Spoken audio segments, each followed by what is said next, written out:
حیض اور نفاس کی حالت میں روزہ، پہلے یہ سمجھنا چاہیے کہ عورتوں کو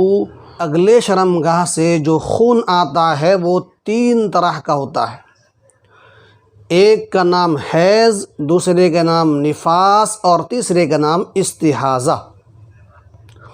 حیض وہ خون ہے جو عورتوں کو ہر مہینہ عادت کے مطابق 4 دن، 5 دن، 6 دن، 7 دن، 8 دن، 9 دن وغیرہ وہ آتا ہے، اس کو حیض کہتے ہیں۔ اور اس کی مدت یعنی حیض کس کو کہا جائے گا؟ کہتے ہیں 3 دن سے 10 دن کے درمیان ہے تو وہ حیض ہے، 3 سے کم ہے تو اس کا نام استحاضہ ہے، یعنی بیماری کا خون ہے، اور 10 دن سے زیادہ ہے تو وہ بھی استحاضہ ہے، یعنی بیماری کا خون ہے، جو تیسرا نمبر پر تھا۔ اسی طرح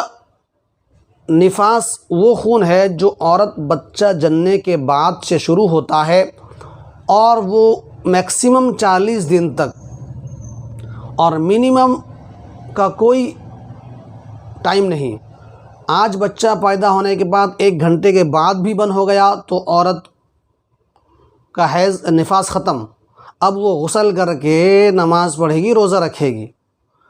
عام طور سے معاشرے میں سمجھا جاتا ہے کہ جو عورت بچہ جنتی ہے وہ 40 روز تک ناپاک رہتی ہے، وہ 40 روز تک نماز روزہ کتاب کچھ نہیں کرے گی۔ یہ ایک غلط کنسپٹ اور غلط خیال، غلط نظریہ ہمارے ذہنوں میں اور مائیں بہنوں کے ذہنوں میں بیٹھا ہوا ہے۔ ایسا نہیں ہے،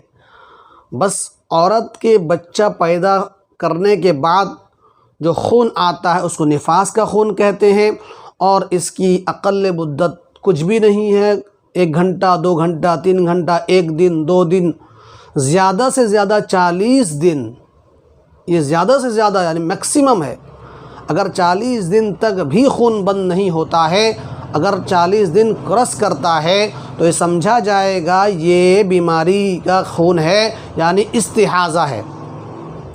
استحاضہ جو ہے نماز اور روزے سے مانع نہیں ہے، قرآن کی تلاوت سے مانع نہیں ہے، تو اس لیے حیض اور نفاس ہی جو ہے یہ نماز سے، کتاب سے، روزے سے مانع ہے، یعنی روکنے والی، یہ روکتا ہے۔ تو لہٰذا جس عورت کو رمضان کے شروع میں حیض آ گیا تو اگر وہ خون بند ہوتا ہے دن میں تو وہ عورت دن بھر روزے دار کی طرح رہے گی، اور اسی طرح اور اگر خون بند ہوتا ہے رات کے آخری حصے میں صبح صادق سے پہلے، اگر متعینہ دن پر بند ہوتا ہے تو اگر صبح صادق تک اس کو اتنا وقت ملتا ہے جس میں وہ غسل کر کے نہا دھو کر پاک ہو جائے، وہ اس دن کا روزہ فرض ہے۔ صرف پاک ہونے میں جتنا وقت لگتا ہے، شیمپو اور صابن اور بدن کو ملنا وہ وغیرہ، اس میں لوگ ویسے تو آدھا گھنٹہ، پون گھنٹہ، گھنٹے بھی لوگ نہاتے ہیں، لیکن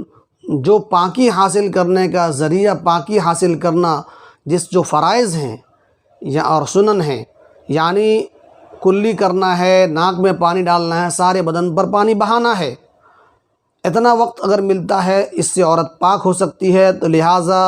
صبح جو آنے والا دن ہے اس دن کا روزہ اس پر جو ہے فرض ہے۔ والی عورت کا بھی یہی حکم ہے کہ اگر صبح صادق سے پہلے پاک ہوتی ہے تو وہ روزہ رکھے گی، یہی حکم نماز کا بھی ہے۔ اور عورت حیض اور نفاس کے زمانے کی جو نماز اور روزہ ہے، میں پچھلے نشست میں کہا تھا کہ نماز جو ہے معاف ہے، چونکہ یہ دن میں 5 بار ہے، مشقت اللہ تعالیٰ نہیں چاہتے۔ اللہ یرید اللہ بکم اليسر ولا یرید بکم العسر کے تحت، الدین یسر کے تحت اللہ نے عورتوں کے ذمے سے نماز کو ساقط کر دیا ہے زمانہ حیض اور زمانہ نفاس کے۔ اور روزہ چونکہ سال میں 1 مرتبہ آتا ہے، اس لیے دیگر ایام میں یعنی غیر رمضان میں پورے سال بھر میں کبھی بھی اس کی قضا کر لے۔ محترم بزرگوں، یہ چند تفصیل تھی حیض اور نفاس کے متعلق یاد رکھنا چاہیے